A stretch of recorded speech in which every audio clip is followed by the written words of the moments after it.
Okay, so this is Cindy Parham, I'm chair of the Public Health and Safety Committee meeting. It is 8:10 approximately, and yep, 8:10. Just to take a quick roll call, I have myself is here, Bill Perugini, the co-chair, Secretary Laura Carson, and members Amy Ruggiero and Veronica Monahan. Did I miss anyone? No. Okay. So the first item is Michael Paskowitz, who is being appointed to the Solid Waste and Recycling Committee. He discussed his law enforcement activities for 11 years, working as a manager of supermarket chain in New York City, and he said he wanted to give back to the community. Do I have a motion to accept Michael in this role? Yes, Cindy, it's Bill. I'll make the motion. Great. And I'll second. Okay, Laura. Me, Laura. All in favor? Aye. Anyone opposed? No abstentions or oppositions. Okay, so that passes. The next is the bond resolution in regards to Giant Steps. So just to consider and act upon the following, no, that's not it. Okay, to hear, consider, and act upon the following resolution as recommended by the Board of Finance, resolved that the bond resolution entitled a resolution appropriating $5,123,928 for the cost of purchasing land and existing buildings to operate the Walter Fitzgerald High School campus and to utilize for future town projects, moving costs and improvements related thereto, and authorizing the issuance of bonds to finance such appropriation be and hereby is approved. Do I have a motion? Yes, Cindy, it's Bill again. I'll make the motion to accept. Okay, Bill. I'll make the second. I'm happy to second. Okay, and that would be... Who's that?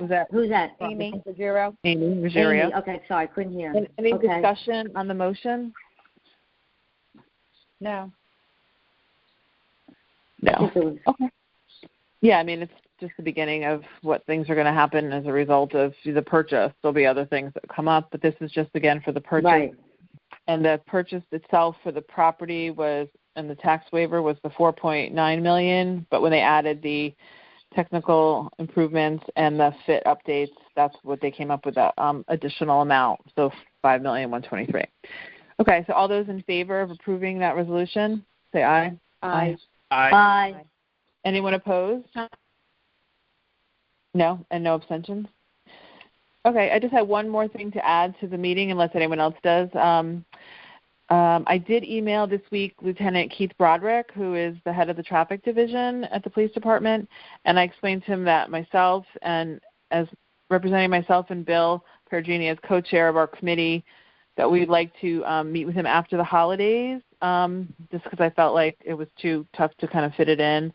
I haven't heard from him yet anyway, next week. So I thought after Christmas week, and possibly not until the week of January 4th would be better, that I wanted to invite him to have a discussion with our committee via Zoom, and if he was not available, if he can get one or two members of the traffic division to meet with us, just so we could ask questions about, those three accidents. There was one on Sunday. I know I saw Veronica at the pantry, and she was saying how she emailed Bill that there was another accident. I hear about the third one. What was that? There was another on Beach Road. Yeah. So what do you think about adding the community relations person? What was that? What were the details of that accident? Do you know? Was someone speeding? I'm not sure. Someone walked into the road. I read the article. This is Amy Ruggiero. I read the article just because we had just been talking about it pretty much the day before. It appeared that the person walked out and didn't look either way. There were witnesses that saw him just walk out into the middle of the road with nobody, not looking either direction, and that the person, I believe it was a girl driving around the age of 25, and she was not speeding. She hit him. Oh, wow. That's terrible. What's interesting about that stretch right there on Reef is a lot of people park on the street, all that student housing, and even though Fairfield's not in session, a lot of those students have already paid lots of money for their homes, and so they're hanging out, and it compounds the situation because you just can't see. I mean, you just can't see. Wait, did you say, Bill, did you say Reef? Reef or beach? Yes, it's on Reef Road. So this was just north of Veterans Park. So the accident was on Reef, not beach? Reef. Correct. At Reef the Road. beach on Reef, yeah. Yeah, just north of Veterans Park, and you just can't see. There's cars on both sides, and for a host of reasons, we need to allow them to park there. But it's just very, very treacherous, and I guess this was after dark. Is that correct? Yeah, and listen. In addition, I think we should put together a list of like trouble spots in town where I think it's only a matter of time before someone's killed.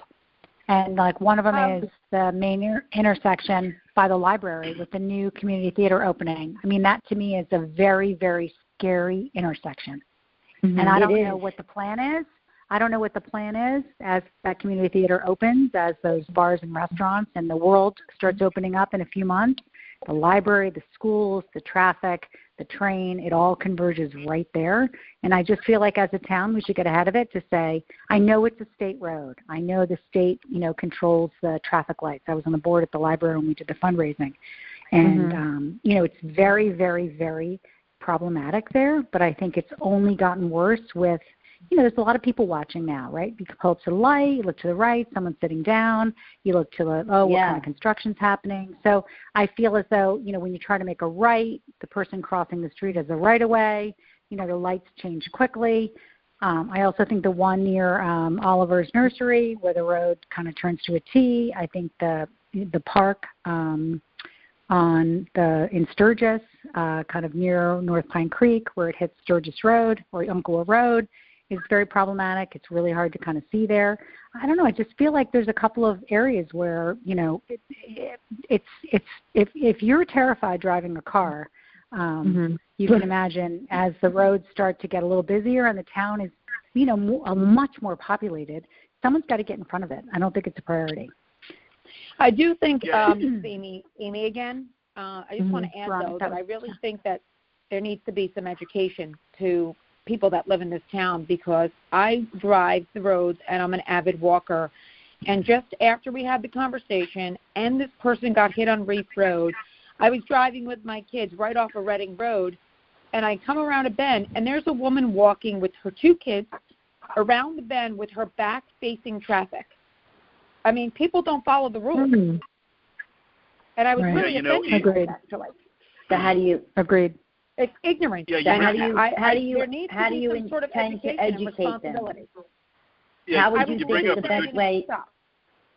Yeah, to answer those questions, you bring up a good point, Amy and Laura, to answer that question. So on Beach Road, in Fairfield Beach Road, actually, so less than a half a mile where this incident occurred, and it just seemed like he just wasn't paying attention. We've had numerous complaints about people doing the same thing for whatever reason. They don't walk facing traffic. On Fairfield Beach Road, just in the stretch, west of the Sea Grape, there's no sidewalks.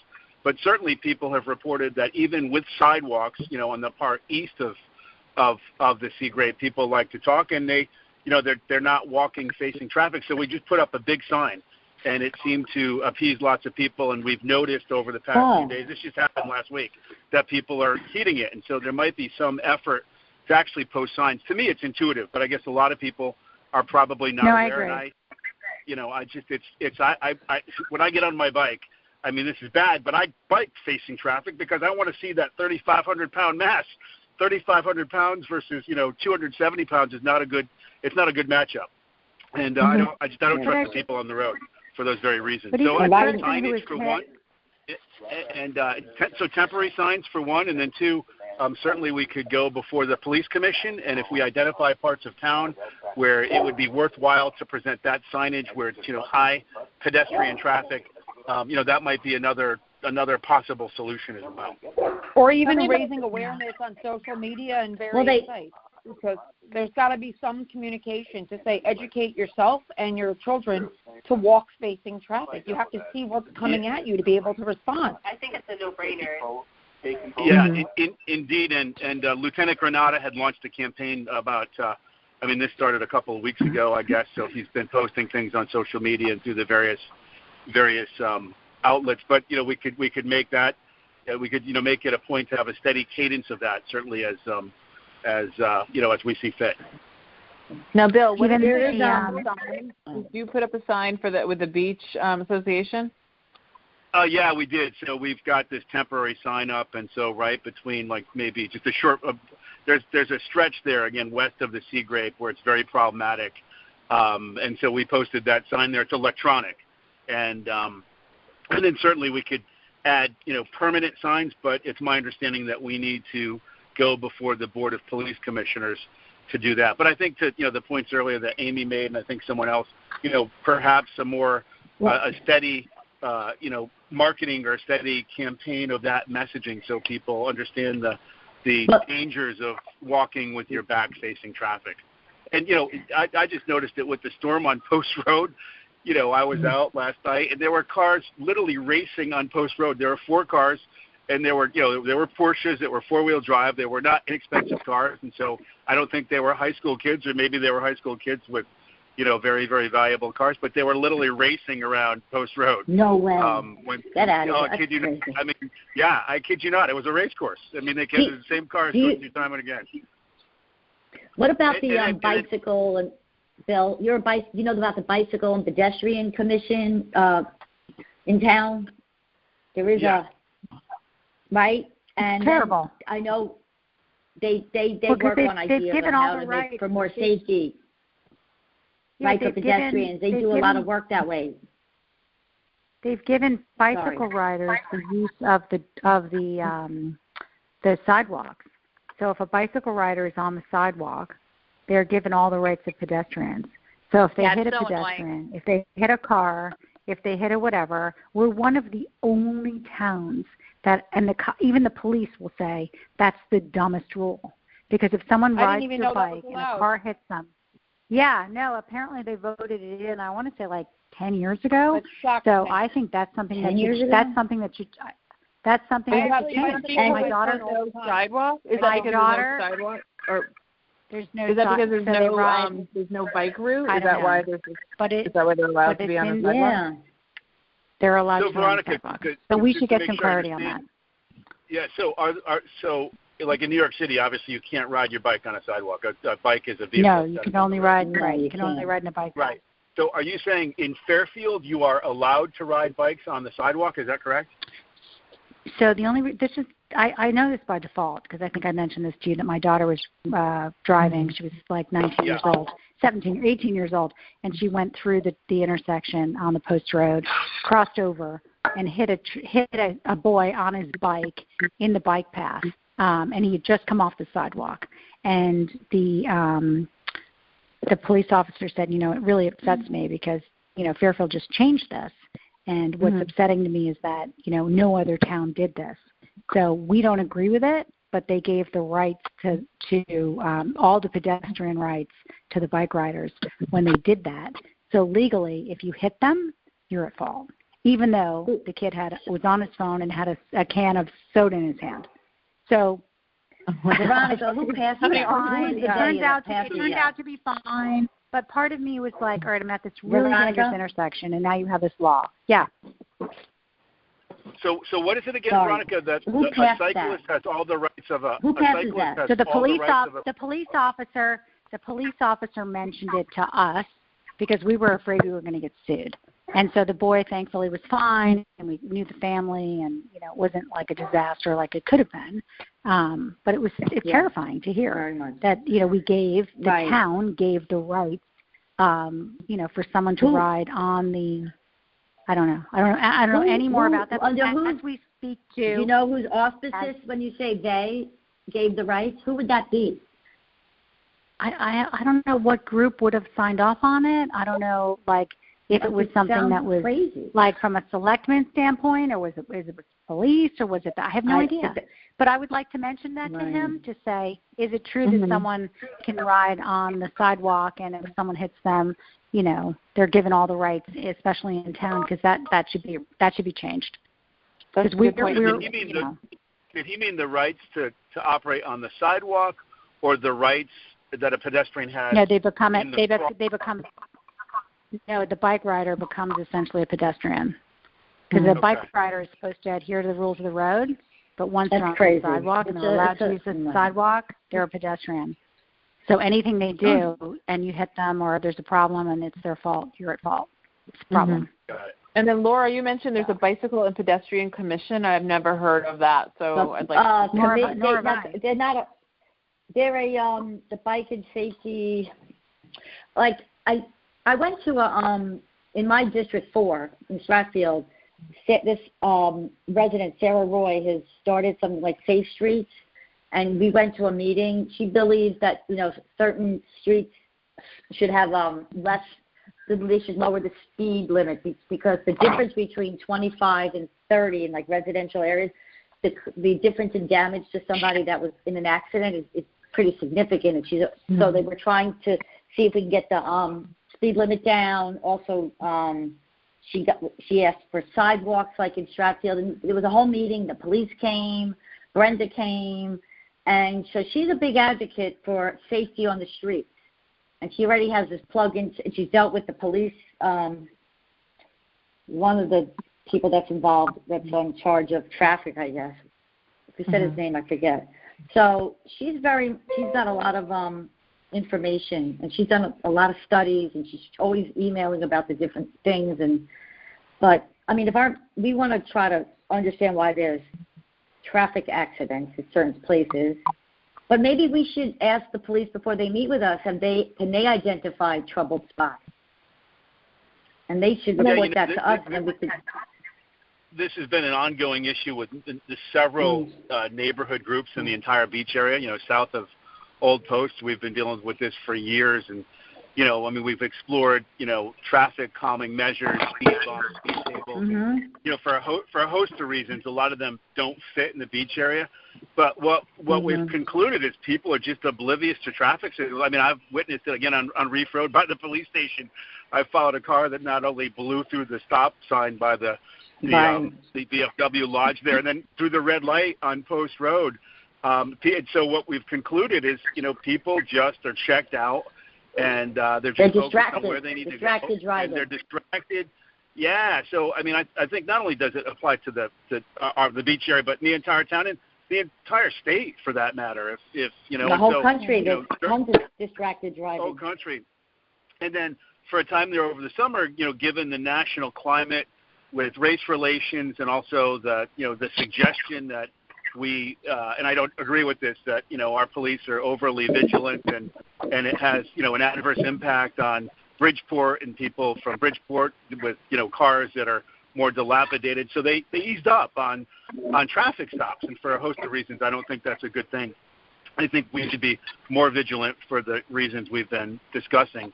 But like last night, for instance, the police had their hands full with other issues, I'm sure, and these people see the opportunity to make the Post Road into a race course, with their four-wheel drive vehicles. So I think that's so scary when they do drag racing. I used to live in Long Island, and there was one spot where I used to live that was notorious for drag racing, and so many people died from that. It's crazy. Crazy. But I think, I applaud you, Cindy, for taking the initiative, and I think Officer Broderick and perhaps, Lieutenant Granata and maybe Captain Calamaris could shed some light on what we could do to advance the conversation and hopefully solve some of these issues. And make people more aware. We'll come up with our own list of streets, as you all mentioned, that you want to discuss when we do get on the meeting with them. And I will invite all three people that Bill mentioned to do that. And I'll also get in touch with that Sarah that you spoke of, Laura, because maybe if there's some social media that she's already posting. Lloyd? Sarah Roy, R-O-Y. Oh, Roy, okay. All right. I think this is like a really such an important topic for everybody. Hey, Liz. Well, she's a wealth of information. Maybe we invite her on. So for the public health and safety, she can. Yeah. Well, I'll definitely talk with her before we meet with everyone. And did you say Elizabeth's on now? All right. Yeah, I've been on for a while. I've just been quiet. Awesome. Sorry. Elizabeth's here? Okay. Did she need to vote? No, I think we voted with Michael Paskowitz, and we also voted for the purchase of the Giant Steps. Did you vote yes? I voted yes for Giant Steps, but I really wanted to refrain. To abstain. Okay. So you can. I'm going to vote for it because I feel like everyone's on board. What was your reason for abstaining, or why? No, I voted. I voted for it. She voted I yes. think people are really passionate. They're passionate about it, but I was really, really torn on this one because I really feel like, if you really listen to people in town, whatever party they're in, whatever, like people are hurting and they're just worried that we're spending a lot of money without purpose. And so I feel like that building, we know there's going to be a really good purpose for it, but unless there's like, I'm doing this and this date and this is what it's going to, like, for 30 kids, I say for 70 families. Maybe there's going to be a plan for growing this You know school. what, Veronica, when I went on that tour, Cindy, when I went on that tour for where the school is now, Walter Fitzgerald, the reason they could have more students, except when people saw the conditions of the school, they chose not to go there. So I talked to principals of 2 other schools who said there's no need for us to send our children to Fairfield. So I don't want us to build a school just thinking that we're going to I don't know what you What do you mean? I'm sorry, I don't know what you're saying. I know people who are principals of schools, of various schools in the area, and I'm friendly with them on a personal level and asked them about what they thought about the Walter Fitzgerald and what they do in their towns, and just asked them, at cocktail parties what they do, and said, is that a thing that you mean might for an want alternative school? Yes. Is that a thing where you might want to send your students to Fairfield if that's a thing? And they said, well, I don't see why we would want to do that. And I was like, So that's why there's a lot of arguing. You're saying people from other towns? You're saying people from other towns? Well, but they also say people within our own town who have a child that is a circle and a square and needs, they end up sending them to another school, private school. I'm just saying there may be more kids that will partake in this even from here. Because I agree. I just think that then you have people want to try adding that clause and to utilize for future town projects does make, to me, it sound like it may be turned into something else down the road. That it's just really the acquisition of the property. And if your neighboring houses find out it's going to be a DPW site to keep trucks on, or who knows what it's going to turn into. I just don't want my name on that. But I voted for it because it's if it's part of a school, can't put a DPW site there with the school, right? That would be maybe in the back at that. I don't think building. Well, the good news is we're only voting on the acquisition and not all the business plan that they haven't shown. Yeah, we I don't know, have to deal with that yet. Honestly, how hard is it for all of us to come to consensus on what to do with existing, situations? Like, I just feel like that could be, unless it's ironed out in advance, very problematic. So that's where I raised my hand and said I think I may abstain. But right. Let me ask something. They also said that they're going to use part of it as a storage facility, right? The Department of Education, right? That's part of the school building, right? Potentially. I thought they were excited to do that, so we don't have to pay for renting space for the storage of their files and everything, right? But that would be but they pay $175,000, I think, a year to rent the space over on Kings Highway. So they were talking about maybe moving the whole Board of Ed building over there. Okay. So I don't know. I just listen. It's not my job. I'm not. Maybe they'll move the whole Board of Ed to this abandoned building. Well, luckily they're going to need votes along the way, and they won't be making those major changes right away. Yeah, and you know what? Listen, it's not. I can voice my concerns, but I can't. I can't stop progress. So. All right. Well, do I have a motion to adjourn, or is there anything else? So, Veronica, are you still a yes or you an abstain? I'm still a yes. No, she's a yes. Okay, making sure. Yeah. Just keeping those minutes. I asked a bunch of questions, but yeah. You did. Yes. They were smart. Good questions. Okay. I think someone put a motion out to adjourn. I heard someone. I second. Amy Ruggiero. Was that Amy? Yes. Amy, thanks everyone. All in favor? At 8:34. All in favor? Aye. All in favor. Got it. Thank you. Meeting adjourned at 8:30. Good night, everyone. Happy holidays. All right. Bye. We'll speak on Monday. Monday, you have to vote.